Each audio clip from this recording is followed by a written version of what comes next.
Hey guys, and thank you so much for tuning into my channel. My name is The Lady Designer, and we are back with another speed build video of our city zoo, where we are almost ready to finish the reptile house.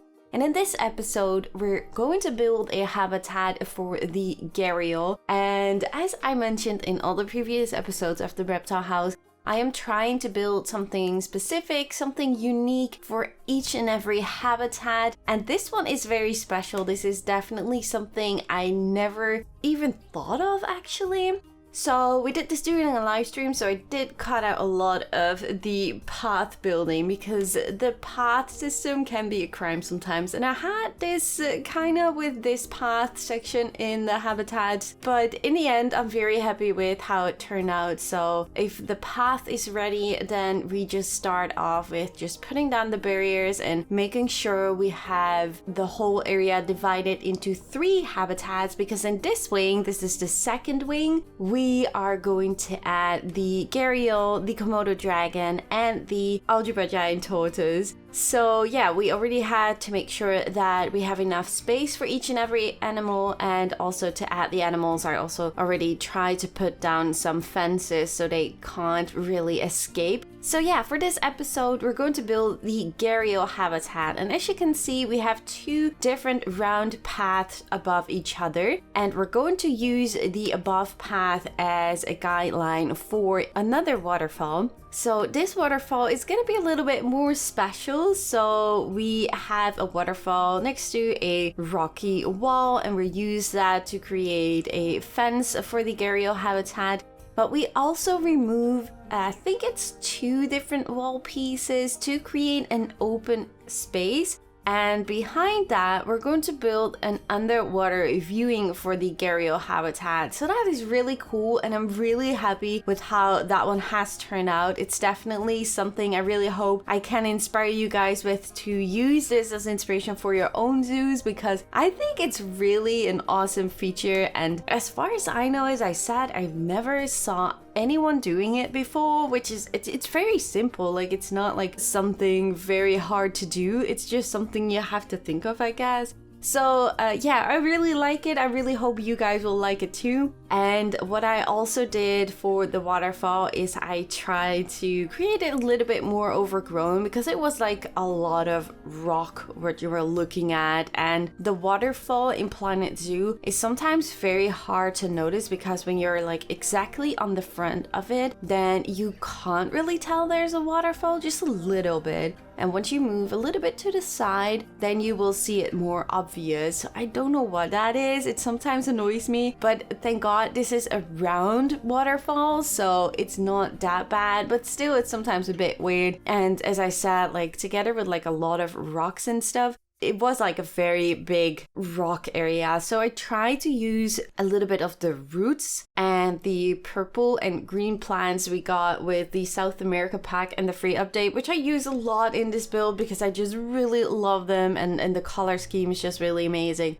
So I used that for the top layer mostly of the waterfall to create a bit of an overgrown feeling, but not too much obviously. And also we added a little bit more realism in this build. So I tried to add, I think it's called a water gutter or something like that. So underneath the waterfall, something you would see in zoos or in theme parks, like you sometimes don't have really like a pond or anything where the water would fall into. It's more of a gutter that is just catching the water, and it's like probably just with some kind of water pump, just pumping it back to the waterfall, some kind of system. But obviously I didn't go too much in depth, but I wanted to try something with a water gutter just to get a little bit of that realism feeling. So I think it looks really nice to look at that. What is also very nice to know is that the gharials, other than the now monitors and the saltwater crocodiles we already placed in the zoo, they do swim. So I'm actually a little bit surprised about that, because I remember Faye K-Knight, one of my moderators, he mentioned to me like, yeah, you could maybe try to remove the enrichment items, which I actually tried and it didn't work for me. So if you guys have any idea why some animals, like the saltwater crocodile and the Nile monitor, don't swim, and you may have a fix for that, please do let me know in the comment section down below. And other than that, I think I just need to report a bug report, and hopefully it is a bug and it can be fixed very easily by Frontier. That would be really, really great. But yeah, it's good to see that at least the gharials do like to swim around, and it's fun because we have this awesome underwater viewing gallery, so it's nice to see the gharials swim behind the underwater viewing gallery. But the guests can also, of course, see the gharial from the top layer of the path, so they can see it in the underwater viewing gallery, and the top layer above the waterfall is also a viewing gallery in their habitat. So yeah, especially for this habitat, the waterfall is definitely the most unique and specific feature. The rest of the habitat is mostly just the rocks and a shelter and some more green also in the water. I think that is mostly just coming down to the same style like we already did with all the other habitats. Now, of course, the next two habitats for the next video, I'm gonna put them in one video together with a tour through the whole reptile house, so stay tuned for that. But the algebra giant tortoise and the Komodo dragon don't need any water in their habitats. I do have a little pond for the Komodo dragon, but other than that, it's going to be, yeah, well, a different vibe, of course. And for the algebra giant tortoise, we're going to have some kind of petting idea for the habitat. So there will be a feeding dispenser, which I downloaded from the workshop, which is pretty cool. And that would be the idea, that the guests can get some food for the algebra giant tortoise to feed them there. Obviously with some kind of guide or a keeper that is taking care of them and make sure that they're not getting other food fed in their habitat, of course. So yeah, definitely stay tuned for that. I really hope you guys will enjoy. And I honestly just really love the whole look of the overview of this wing too. I'm really proud of the first wing, which we finished in the previous episode with the Nile monitor and the saltwater crocodile. But you can always tell that once you did a specific area, you somehow get even better at some things or something like that. So you're more used to it and you're more gonna try newer things. So yeah, I think this specific wing definitely is, in my opinion, a little bit better than the other one. But I'm really curious to hear what you guys feel about that, of course. So do let me know in the comment section down below once we did the reptile house tour, because I'm just really excited to hear you guys' opinion of that. Something also very cool to mention, when we are finished with the reptile house, we're going to start with the Land of the Cold. So the roadmap we put in the community wall thanks to your votings on the poll. And the Land of the Cold, we're going to start off with the polar bear habitat, which I just started building. And I'm really excited for it. It's going to be a very long video, which I'm probably going to cut into 2 episodes because, well, the polar bear needs a lot of space, you know? So, but I'm really excited to share that with you guys, so stay tuned for that. That will be next week, going live on the channel, and hopefully it's going to be very worth it. I'm very excited. This is my first polar bear habitat build, so it's gonna be hopefully super awesome. So anyways, I really do hope you guys will enjoy the rest of this speed build. Do let me know in the comment section down below. Please leave a like at the video if you guys enjoyed, and subscribe, of course, if you haven't already. And if you would like to give some extra support to the channel, you may want to consider to become a FaveFam member with the link in the description. Thank you all so much for watching. I really hope to see you guys all in the next one. Bye guys!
This one is a